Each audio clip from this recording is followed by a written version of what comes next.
do it yourself or you pay 85 to 100 pounds for someone to get it done for you.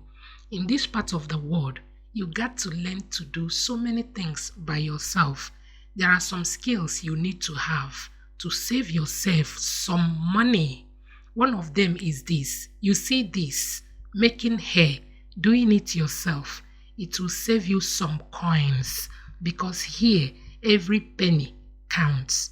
I started making my daughter's hair after her 1 year birthday. Till now, I am her hairstylist. No one has ever touched her hair. So I'm super proud of myself that I can effortlessly make a beautiful hairstyle for her.